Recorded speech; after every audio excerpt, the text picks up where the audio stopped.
Bien, así como avanzamos, Alberto Vallarino, exministro de Economía y Finanzas, se encuentra con nosotros para conversar de varios temas de interés, algunas explicaciones, algunas situaciones que es importante también aclarar y que de repente con él podemos hacerlo. Gracias por estar con nosotros, ingeniero. Bienvenido a TVN Noticias, a la entrevista de la semana. Muchísimas gracias, Siria, por esta oportunidad de poder aclarar ciertos temas que para mí son importantes, que salga la verdad a relucir eventualmente.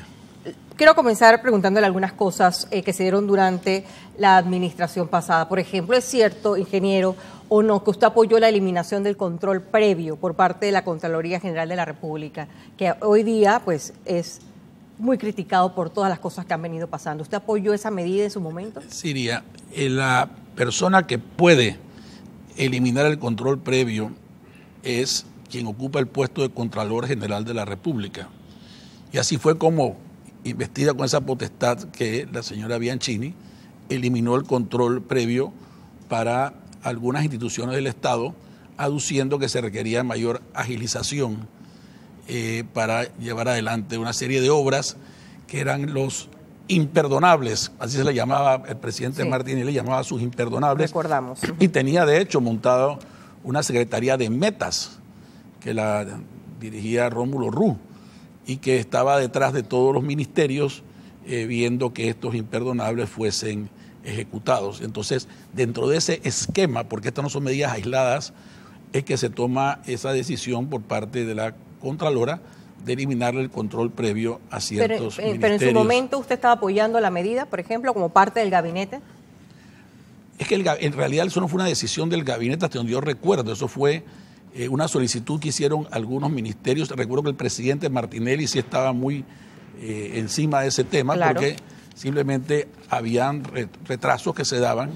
Pero por ejemplo, usted que era el rector, por decirlo así, de las finanzas, porque le tocaba firmar después todos esos desembolsos que se hacían. Bueno, ¿cómo usted veía eso? Mira, es que en realidad se presentaron mucha argumentación de que Panamá era de los pocos países que tiene esa modalidad de control previo. La mayoría de los países usan el control posterior. De tener control previo no exime a la Contraloría de su deber y su facultad de fiscalizar. Sí, lamentablemente hoy la historia ha sido otra, ¿no? Que hemos visto todo lo que ha ido saliendo. Nuevamente, caemos siempre que vemos estos temas no en su mérito per se, sino en cómo se ejecuta, que esa quizás es una buena introducción para este tema de los gestores de cobros. Es cierto, ingeniero, que usted fue el principal impulsador de los proyectos llave en mano. Los proyectos llave en mano fue una modalidad que en realidad yo la descubrí cuando llegué al gobierno. Siria, yo pasé toda mi vida en el sector privado y mi primer puesto público fue ministro de Economía y Finanzas en el año 2009. Yo me tomé el trabajo de entrevistarme con varios de mis antecesores, que no me dejarán mentir, que fui a sus oficinas privadas a preguntarles y pedirles consejos y guías de qué cosas ellos sintieron que dejaron en el tintero, qué personal que ellos conocían. Claro.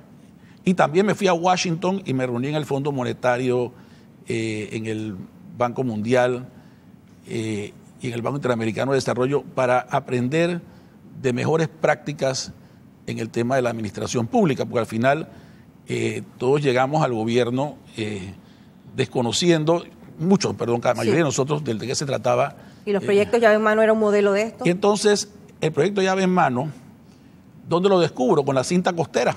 La cinta costera que recién llegados al gobierno y nos encontramos con la noticia de que teníamos que hacerle frente a un pago importante por la cinta costera. Y dije, ¿cómo funciona esto?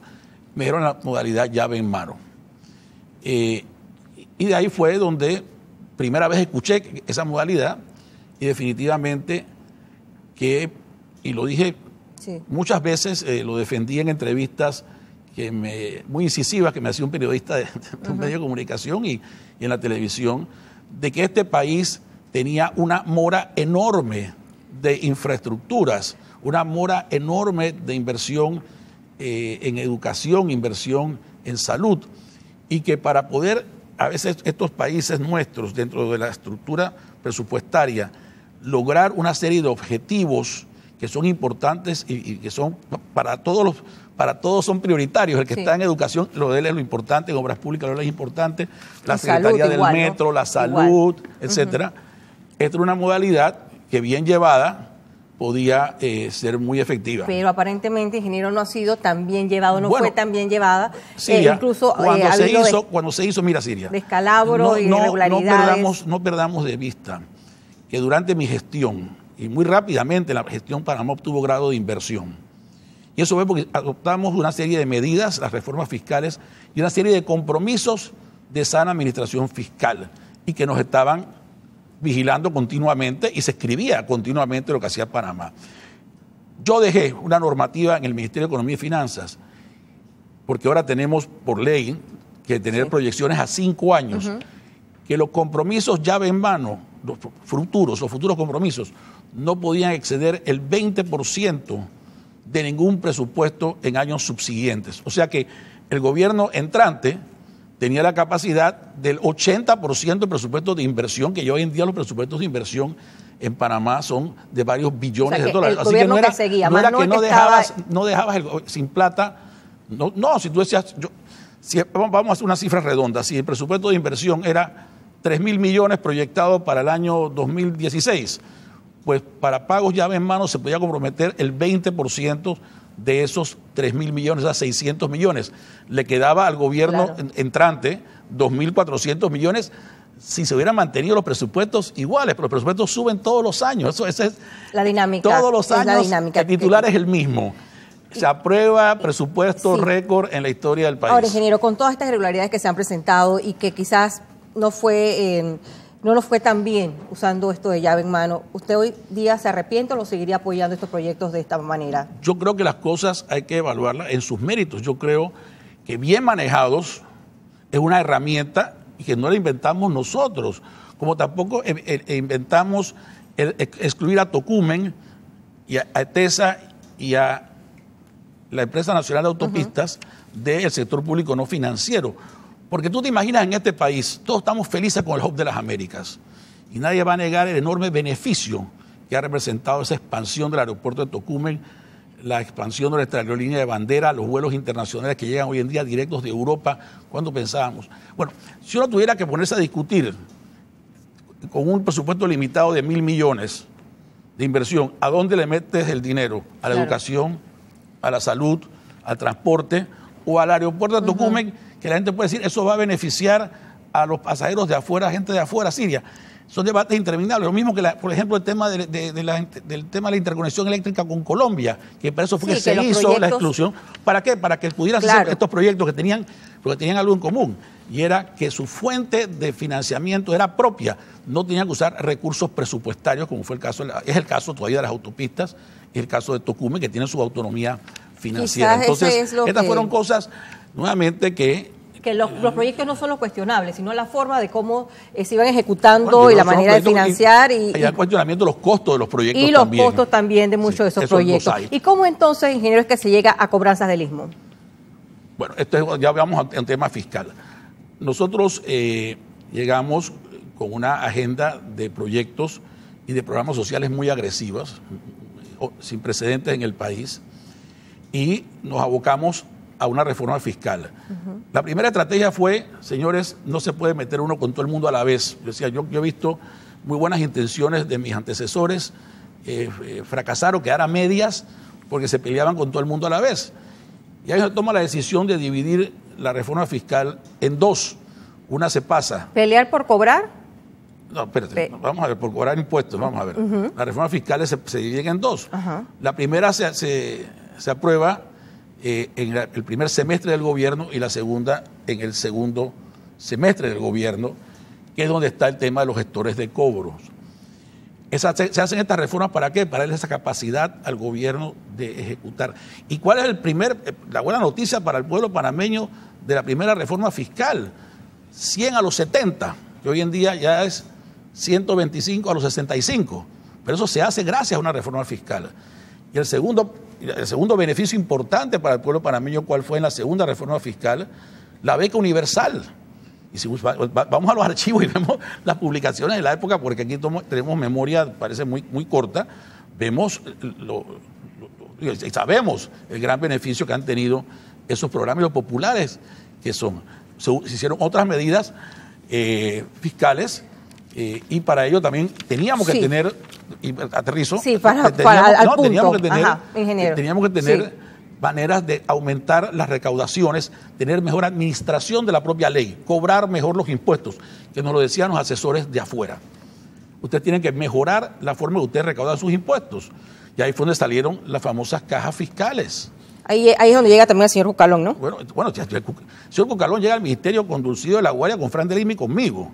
Usted lo lleva al gobierno. Usted es el que lleva al señor Cucalón al gobierno. Yo fui quien lo llamé, él estaba en Colombia, y le ofrecí la posición, luego de consultarlo con el presidente y el vicepresidente en su momento, porque conocía al señor Cucalón del sector privado.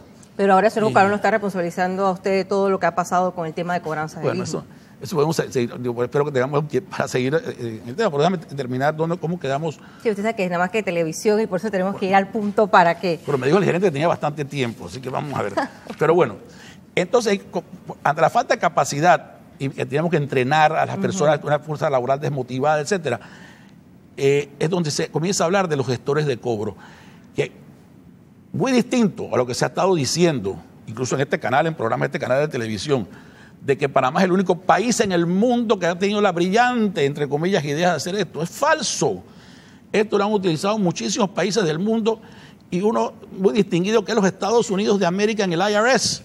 El IRS ha usado la modalidad de gestores de cobro, la utilizó recientemente hasta el año 2009, la suspendieron y ahora el senador Schumer con otro senador están tratando de reintroducirla y está estancada la legislación en el Congreso. O sea, que esto no es una idea, no es una idea tropical. Es que no se está cuestionando el modelo de gestión. ¿Ves? Lo que se está cuestionando es que se use como un medio de corrupción. Eso es lo que es el punto. Pero bueno, entonces no es la gestión de los gestores de cobro. Muchos han criticado la idea. Necesitamos aprovechar este noticiero tan visto, tan alto rating en Panamá, para que la gente conozca que esto no fue una invención de Alberto Vallarino o de Dulcido de la Guardia o del gobierno pasado, sino que esto... ¿Y quién le adjudica todo este trabajo? Hay una serie de... A cobranza del istmo. ¿Quién es el que dice, va a ser cobranza del istmo el que va a hacer este trabajo? Se hizo un concurso, se llamó a concurso para que la gente participara y tenía una serie de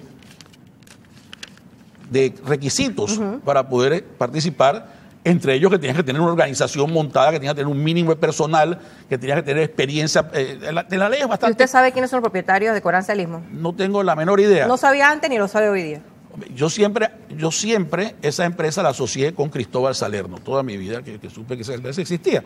Precisamente hoy, toda esta primicia, he presentado a través de un abogado que le di poder una solicitud de diligencia exhibitoria prejudicial con carácter de aseguramiento de pruebas contra cobranzas del istmo. La presenté hoy, fue repartida ya incluso y va para el juzgado. ¿Por qué la presenta? Sexto. ¿Para qué? ¿Por qué así? Primero, para que esclarezcan si el señor Alberto Vallarino Clemán es o ha sido accionista de la Sociedad Cobranza del Istmo.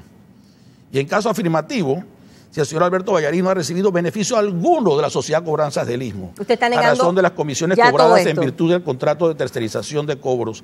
Y si en caso afirmativo, el punto tercero, que digan si soy propietario efectivo de Cobranzas del Istmo. Esto es absolutamente calumnioso. Yo no tengo ningún vínculo. Yo hace medio en broma digo, será porque ahora piensan que hasta funeraria del Istmo es mía, porque primero el error que Marismo fuera mío, y tú lo sabes que trabajaste con nosotros, que eso no es así. Un accionista más, hace muchos años, Pribanco, y no es así. Entonces yo ya he estado en televisión y lo he dicho, y lo he sacado comunicado y lo he dicho, pero siguen pues una campaña orquestada así, y esto no es por combustión espontánea de quererme ponerme a mí en medio de cobranzas del istmo. Es más, si uno analiza lo que en realidad es cuestionable cobranza del istmo, ¿cuándo pasa? Pasa en los años 2013, 2014, Siria, donde se explotan los cobros de cobranza del istmo. Yo creo que es importante decirlo. ¿Qué otros gestores de cobro hubo, además de cobranza del istmo? Solamente clasificó en ese momento cobranza del istmo y se dio un contrato por 6 años. Pero siempre la intención fue monopolizar una operación tan importante, porque incluso iban a saber secretos empresariales de quién iba a manejar eso no es información correcto, Siria. Confidencial, mira, Siria. Estas dos resoluciones del Ministerio de Economía y Finanzas con la Contraloría, que las sacan lado a lado, incluso han llegado con la calumnia de que una deroga a la otra, que un día saqué 450.000 de fianza y al día siguiente la 50.000. ¿Eso fue cierto? ¡Falso! ¿Qué fue lo que pasó allí? No nos tomamos el trabajo de leer nada. Ese es el problema de este país. Que alguien te calumnia en un medio, lo agarran por ahí y ya la gente repite lo que leyó en el medio y no se van a los contratos. Esta fianza, una es una fianza de manejo por 50.000 y la otra es una fianza de cumplimiento por 450.000. Cumplimiento para la empresa, el manejo para el personal de la empresa que no es empleado público. Y en el contrato, en la cláusula 12ª de cobranza del istmo, Siria, aquí están contempladas las dos fianzas, lo dice el contrato por medio millón. ¿No fue que reemplazó la de 450.000, la bajó a los días por 50.000? ¿A dónde él dice esto aquí? Es que no es así. ¿Y dónde lo dice? Y si lees esto se está poniendo para los gestores de cobro en general. Esto no era exclusivo de cobranza del istmo, nunca lo fue. Cualquier otra empresa pudo haber clasificado y haberse tomado trabajo, que no es un trabajo sencillo, o sea, ir a buscar, porque ¿de qué se trataba esto? Eran impuestos morosos de más de un año y había una tabla también ascendente dependiendo del tiempo de la morosidad, que iba desde un 15%, subía a 20, 25 y después de 3 años era 30%. La única cifra que se publica es 30%. Los Estados Unidos, cuando ha usado este sistema de cobros, y lo que está proponiendo ahora está pagado comisiones de entre el 22 y 24% a cobradores privados después del primer año. Inglaterra, Australia, Japón, Holanda, Italia, todos han recurrido. Y ni hablar de las alcaldías y los estados en Estados Unidos. Todos recurren a esta modalidad. Vamos a ver, hoy el presidente de la República pide aclarar quién se llevó los 22 millones de Tocumen S.A., precisamente que pagó a cobranzas del istmo. Vamos a ver eso. La Contraloría General realiza una auditoría al contrato que la Dirección General de Ingresos DGI otorgó a la compañía Cobranzas del Istmo para que cobrara los impuestos morosos. Se verificará si se cumplió con las cláusulas y además se analizarán las millonarias comisiones que pagó el Estado. El punto más controversial en este caso es que en la entidad no existían controles, por lo que no se sabe si la compañía gestionó o no los cobros. Así lo ha dicho el director de la DGI. Yo no digo que no estaban haciendo gestiones de cobro, porque algunas gestiones de cobro sí estaban haciendo, no estamos llegando a ese extremo, pero no había un control dentro de la DGI, y eso está en conocimiento del Ministerio Público, sobre si cada vez que se le pagaba una comisión era porque la empresa había probado que en esa cuenta concreta habían hecho o no un trabajo de gestión. El presidente de la República, Juan Carlos Varela, criticó que el Estado haya tenido que pagar grandes sumas de dinero a una empresa y que los responsables deben enfrentar la justicia. Nosotros no podemos permitir que aquí nadie se lleve 22 millones de dólares que le pertenecen al pueblo panameño en una comisión. Esa plata tiene que ser devuelta al Estado y las personas tienen que rendir cuenta a la justicia y aclarar quién se llevó ese dinero, quién fue el ministro de Economía y Finanzas que firmó esa orden, quién fue el director de ingresos que firmó esa orden. Cortes, además de pedir esta auditoría a la Contraloría General, también presentó las denuncias en el Ministerio Público. Nosotros le pusimos toda la información a mano del Ministerio Público para que ellos lleven a cabo la investigación.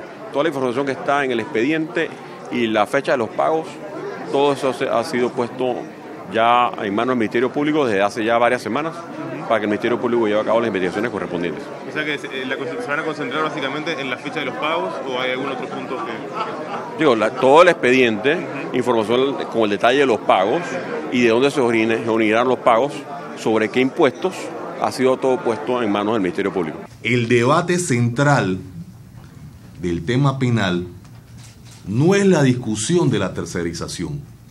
El debate central es que el señor Cucalón insertó información falsa en el contrato de cobranza del istmo que había sido elevado a Gaceta Oficial. La Fiscalía Cuarta Anticorrupción realiza una investigación a Cobranzas del Istmo. Recientemente realizó una diligencia en la empresa en la que incautó equipos electrónicos. Maciel Arosemena, TVN Noticias. Seguimos acá con el ingeniero Alberto Vallarino sobre este caso en específico, ingeniero. Es como que lo que tengo entendido que ocurrió aquí es que yo, Siria Miranda, la empresa que me contrató el Estado para cobrarle a todas estas empresas morosas al Estado, pues no tuve que hacer nada porque resulta que, por ejemplo, en el caso de Tocumen S.A. ya voluntariamente había ido a pagar. O sea, que ¿cuál fue el trabajo en el caso de Cobranza del Istmo en Tocumen S.A. para cobrar $22 millones en algo que fue lo que hizo? Siria, primero para aclarar algo, mientras yo fui ministro, lo único que recibió Cobranza del Istmo por sus gestiones de cobro fueron $829,000. O sea que más de 46 millones le fueron pagados en los años 2012, 2013 y 2014, cuando ya yo no era ministro de Estado. O sea, primero que todo, o sea, la pregunta es por qué le preguntan al exministro que no tenía nada que ver con todos estos cobros tan enormes que se hicieron después, y mucho menos con el de Tocumen, que se da en el año 2014. Yo he leído, lo mismo que todos los panameños, que había un arreglo de pago entre Tocumen y el MEF. Así lo cual es. recuerdo porque cuando estábamos en esa... con todos estos programas sociales que echar adelante, los 100 a los 70, la beca universal, sí, la estaba construcción del contemplado metro, incluso en el todas las presupuesto. cosas. Y entonces Tocumen, y me recuerdo que dijeron, mira, Tocumen, vamos a darle un chance, porque el Muelle Norte ha costado más de lo que iba a costar. Nosotros heredamos el Muelle Norte de la administración Torrijos, y efectivamente había unas cosas que no se habían contemplado, etcétera, y todos los precios habían cambiado, etcétera. Entonces, se hizo un arreglo de pago, así que eso estaba como para un futuro cobro. Leí que en algún momento, en el 2012 o 2013, ese acuerdo se eliminó. Así es. Abriendo las puertas para lo que se hizo. Para que entrara el gestor. Yo he leído y he visto cobro. la entrevista, más bien, pues estaba de viaje, pero también vi el video de la entrevista del señor Joseph Fidanque, que no puede ser más clara, más elocuente. Cuando dice, aquí nadie tiene recolección, no hay ninguna prueba de archivo, nada en Tocumen de que haya habido una gestión de cobro de una empresa. De Cobranza del Istmo. Cobranza del Istmo. Exactamente. Y puede haber sido cualquier otra empresa. Porque esto no fue exclusivo, esto no fue un contrato de exclusividad. Por ningún lado lo dice, y si ven el tema de la famosa fianza, que yo firmé la fianza de Cobranza, ¿cómo por es que ningún lado menciona Cobranza del Istmo termina con tanto poder, ingeniero? Bueno, ¿cómo es que termina? Usted me está diciendo que hasta cuando usted se fuera casi menos de $1 millón. Le está preguntando al que no sabe, porque eso pasó todo cuando yo no era ministro. ¿Dónde estuvo el vínculo con el gobierno? ¿Con quiénes tenía vínculo que pudo llegar a tanto? Yo espero escuchar a mi amigo Dulcidio de la Guardia decir que toda la información ha sido traspasada al Ministerio Público, que el Ministerio Público haga su trabajo, ojalá lo haga pronto, porque esto es un gran morbo alrededor de esto, pero yo como panameño, y por eso yo quiero saber quién cogió esos 21 millones, solamente el único así como dueño. Está el presidente de la República, de indignado, estamos todos los panameños, yo quiero saber a dónde fue a dar ese dinero, porque eso no tiene ninguna justificación, bajo ninguna circunstancia, pagarle a una empresa privada que por testigos no hizo ningún esfuerzo de cobro, ni aunque lo hubiera hecho porque no le correspondía, porque es una empresa estatal. Tocumen S.A. podrá ser una S.A., pero el 100% de las acciones son propiedad del Estado panameño. Y esa decisión se toma en junta directiva de Tocumen, con arreglo a que están haciendo una estructuración financiera para reestructurar pasivos y arrancar con el Muelle Sur. En el marco de eso es que se da la necesidad, por el tema de la calificación de riesgo de los bonos, de que no apareciera Tocumen moroso de impuestos. Entonces ahí donde se abre la puerta para hacer esto y aparece del Estado, de la para nada, pagar un impuesto del mismo Estado de la nada, a una empresa privada. Exactamente. O sea, eso es absurdo. Eso es impresentable. Desde mi punto de vista es impresentable. Ojalá que las autoridades, como le han mandado toda la información, según acabamos de escuchar todos en cámara al ministro de la Guardia, sean muy rápidos en la investigación. Ahora, usted iba a decir algo sobre todo lo que dijo el señor Jucalón, de que aparentemente usted, según lo que él dice, usted era responsable de haberle entonces dado todas estas concesiones cuando se dio esto. Absolutamente falso, y él lo sabe. Mira, ya lo dije, lo reitero.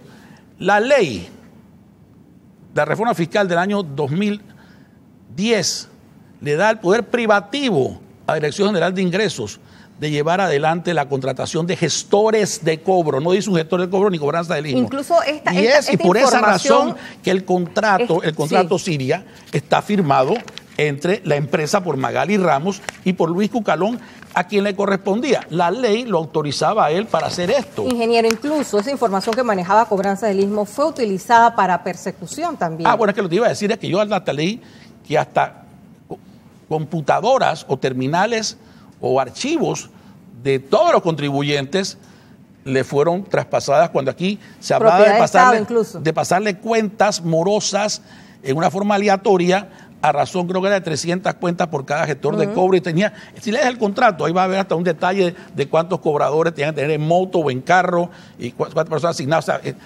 O sea, pero esta es nuevamente algo de una buena iniciativa basada en mejores prácticas de otros países, porque no se inventó nada, no se inventó la rueda en Panamá, que entonces la descarrilaron y la abusaron, que no es el único caso que estamos viendo en los medios de comunicación. Se convirtió en una fuente de corrupción, lamentablemente. Absolutamente. ¿No? Ingeniero, con todo lo que ha pasado aquí, aquí principalmente en el área de impuestos, ¿usted se arrepiente de haber llevado al señor Cucalón a este puesto? Porque usted es el que lo presenta y lo recomienda. Mira, yo creo que a mí no me gusta eso de mirar para atrás. Yo siempre me gusta repetir eso del pasaje bíblico: el que mira para atrás se convierte en estatua de sal. Pero en ese momento me parecía la mejor persona disponible que yo conocía y que tenía confianza en su seriedad, en su profesionalismo, en su honestidad probada mientras trabajó con nosotros en el sector privado, pues trabajó conmigo en panismo. Y bueno, yo acá la presunción de inocencia de las personas, porque yo no voy a decir que el señor Cucalón se llevó a los 21 millones. ¿Qué me consta a mí de eso? Yo creo que eso hay que investigarlo y saberlo. Pero no hubo controles. Eso sí es evidente. Pero mi punto es que en ese momento, Siria, ahora, aquí la pregunta es que aquí es desconocer a las personas que uno conoce. Yo no me acuerdo de eso, yo no estaba ahí. Sí. Yo no soy ese tipo de persona, Siria, y siempre tú has seguido mi vida pública. Yo siempre he aceptado las cosas que haya hecho, a pesar de lo que me pueda costar, y me ha costado admitirla. Pero en ese momento, y yo creo que también el señor Cucalón hizo un gran trabajo de reestructuración de la Dirección de Ingresos, sí, bueno, y de, perdona, Siria, en ese momento. Pero si están las recaudaciones ahí, o sea, hay que irse también a las pruebas. O sea, este país no pudo haber recaudado sino haber tenido un director de ingresos bueno. Ha podido ser otra persona, pero en este caso él fue el que se le nombró en esa posición. Muchos se preguntan, como empresario, ¿Alberto Vallarino sigue siendo socio del señor Ricardo Martinelli? Yo soy socio del señor Martinelli en Casamar, y lo soy desde antes que el señor Martinelli fuera presidente de la República, y lo ha aceptado. ¿Y el negocio de bienes y raíces? Mi pregunta es, ¿los accionistas de este canal de televisión continúan siendo socios del señor Martinelli, o el señor Martinelli vendió sus acciones de TV2? O de X o Y banco? Él es un empresario muy prominente, muy inversionista. Tiene un 4%. Bueno, nada más para aclarar también, porque siempre pero esto es una cosa muy grande. Se levanta suspicacias. Muy grande. Pero sí. Siria, pero es que es la realidad. O sea, ahora mismo que el socio de Martinelli, por el amor de Dios, ¿en qué? En una cosa que él también es minoritario, yo también soy minoritario, ambos somos minoritarios, se llama Casamar. Es un proyecto echándolo hacia adelante. No creo que nos convenga tanto hoy en día el parentesco, pero esa es la realidad. Sí, y puedo coincidir en alguna inversión donde él está a través de otra sociedad donde yo invierta, no sé, pero porque este país es muy pequeño y las oportunidades de inversión tampoco son grandes, pero decir que yo soy socio, señor Martinelli, eso es... Y es cierto... Por suerte que nunca habló de mí como parte del círculo cero, ¿no? Y eso yo creo para algunos buenos y para otros malos, pero bueno, ahora la mayoría... No lo era, y cuando nos hizo lo que nos hizo, lo hizo principalmente al hoy presidente de la República, el que salió a dar la cara en la puerta de la Cancillería fui yo, que nos sacó del gobierno. ¿Por qué usted se demora más en salir del gobierno cuando todos sus copartidarios estaban...? Porque estábamos en ese momento pasando el presupuesto general del Estado en la Asamblea. Esto pasa a finales de agosto y yo me quedo el mes de septiembre para terminar de pasar el presupuesto, y así se lo comuniqué, lo dije públicamente y se lo comuniqué a Martinelli, que rehusaba nombrar mi reemplazo. O sea, el problema fue, él lo dijo públicamente, que él no quería que me fuera del gobierno y no nombraba mi reemplazo, y sabes que no podemos dejar los puestos en la cefalía, eso es un deber del funcionario público. Yo insistí, si llegué y le dije, yo llevé mi carta de renuncia, y entonces me hizo el gesto de que la iba a romper. Y yo le saqué un folder al lado y le dije, aquí tengo otra, y otra, y otra. Pero yo me voy de este gobierno, y así lo hice. Así lo hice desde el año 2011. Y toda esta vagabundería que uno ve por ahí, y esta administración del contrato y demás, esto para mí, la verdad que yo sí quiero como panameño, sí, como todos los que están escuchando esta noche, los que han visto este tema, que esto se esclarezca. No por mi buen nombre, sino que se esclarezca por el bien del país. O sea, pues son 21, como dijo el presidente de la República, lo que se hace con 21 millones y resto de dólares para llevarle soluciones a los más necesitados de Panamá. No, fue un robo a mano armada esto, a los panameños. ¿Cuál es su relación con Jimmy Papadimitriou, ingeniero? Dicen que después de este escándalo de Juan Humbrón, que todos recordamos, la relación entre ambos es inexistente. Mira, yo a Papadimitriou lo vine a conocer cuando los panameñistas nos unimos a la campaña de Ricardo Martinelli, que se hizo el pacto ese en la Hacienda San Isidro. Te confieso que mis relaciones dentro del gobierno, y eso no es secreto, nunca fueron las mejores relaciones. Porque ¿personales o porque él era el Círculo Cero y usted no era el Círculo Cero? No, yo no tengo ese tipo de celitos. ¿Por qué era? ¿Por qué era? No. Mira, porque las cosas comenzaron con todo el tema relacionado con las tierras. Publio Cortés, que vimos en Cámara, fue sacrificado políticamente de ese puesto en el catastro por presiones relacionadas con todos estos temas. ¿Por qué? Porque querían hacer cosas indebidas y él se decía que no. Yo creo que todo se hizo evidente después con el tema del florista, los temas de Juan Humbrón. O sea, ahí no podía haber una buena relación con eso, ¿no? Yo no tengo una persona que es de mi... no. Pero ahora tengo entendido que fue uno de los asesores de campaña del señor Juan Carlos Varela. Estás en lo correcto, eso no creo que ni el presidente Varela lo ha negado, pero eso no me hace a mí que sea amigo del señor Papadimitriou. ¿Es verdad que usted está detrás de las denuncias que se han interpuesto al señor Papadimitriou por parte del abogado Sidney Citón? O sea, estas cosas que se dicen. Es bueno cuando preguntarlas directamente. Yo sé, Sidney Citón es abogado del presidente Martinelli, donde yo he leído. Sí, es que aquí a todos les gusta buscarle papá a todo y lo buscan donde no deben buscar a las cosas. Si el señor Papadimitriou... si usted tiene que demandarlo, lo va a hacer de frente. Sale bastante en los periódicos, por supuesto, y siempre lo he hecho así. Además, lo tengo demandado. Yo lo demandé a él. Usted tenía que estar detrás de todas esas denuncias que se están haciendo por parte de... Por toda la serie de Twitter y cosas que me mandó. O sea, yo no ando haciendo las cosas por la espalda. Si yo tengo demandado, porque voy a estar haciendo las cosas por la espalda. Pero bueno, así somos en este país. Aquí nos gusta tirar la piedra y así la tiró él. Así somos, triste. Ingeniero, ya para terminar, usted es vicepresidente del Partido Panameñista actualmente. Su valoración, su evaluación de lo que está haciendo ahora mismo Juan Carlos Varela al frente del país. Mira, en este casi ya primer año que va a ser a finales del mes de junio, se ha avanzado muchísimo, el cambio se siente. Yo acabo de regresar nuevamente de un viaje en el extranjero. La reputación del país y la reputación del presidente Varela no pueden estar mejores. El éxito tan rotundo que tuvo la cumbre de las Américas aquí en Panamá, pues también creo que fue muy bueno para Panamá y muy bueno para el gobierno.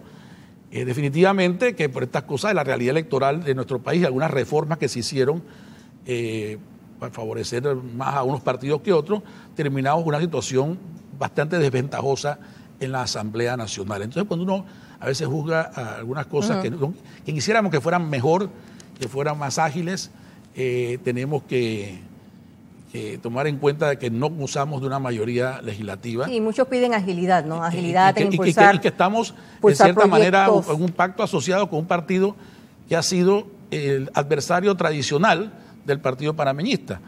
Entonces, pues, digo, hay que poner todo eso en perspectiva. Y además que yo creo que él ha tratado de tener un estilo de gobierno que contraste con la impulsividad y quizás lo que muchas veces se llamaba la arbitrariedad de Ricardo Martinelli, que para algunas cosas era muy positivo, esa manera de ser de Ricardo Martinelli para lograr muchas de las cosas que se lograron positivas para el país. ¿Fue bueno o malo, a su juicio? Mira, en el mundo, a mí me enseñó mi primer jefe en Citibank, en el mundo las cosas no son negras o blancos, que hay muchos tonos de gris. Y ese dicho ha quedado conmigo siempre, y creo que todos tenemos cosas buenas y cosas malas. Lo que uno tiene que aspirar en la vida, al igual que en los negocios, que haya más buenos que malos. No, y que se rindan cuentas, porque al final una cosa es tener negocios privados y hacer con las empresas lo que uno quiera, y otra cosa es tener que rendir cuentas por dinero que son del pueblo, son de la población. Entonces, por eso es importante siempre poder estar dando la cara en esos aspectos. Hoy mi solicitud ante ¿esto lo está presentando a dónde? Ya se presentó. En el juzgado. Se presentó ante el señor juez primero del Circuito Judicial de Panamá, que es el juez de turno. Tenemos- Y ya se repartió y está en el juzgado sexto del Circuito Judicial de Panamá. Muchas gracias, ingeniero, por estar con nosotros hablando de diferentes temas, aclarando mucho lo que tiene que ver esto con cobranzas del Istmo, que seguro va a seguir dando de qué hablar porque hay una investigación andando y bueno, vamos a ver qué sale de ahí. Sorpresas, bellezas, quién sabe, bienvenida ¿no? sea. Y la gente lo que quiere es que El se que regrese no la el dinero debe, para no esos la teme, proyectos Siria. que tanto se Yo necesitan duermo tranquilo. en las poblaciones. Muchas gracias, ingeniero, por estar con nosotros.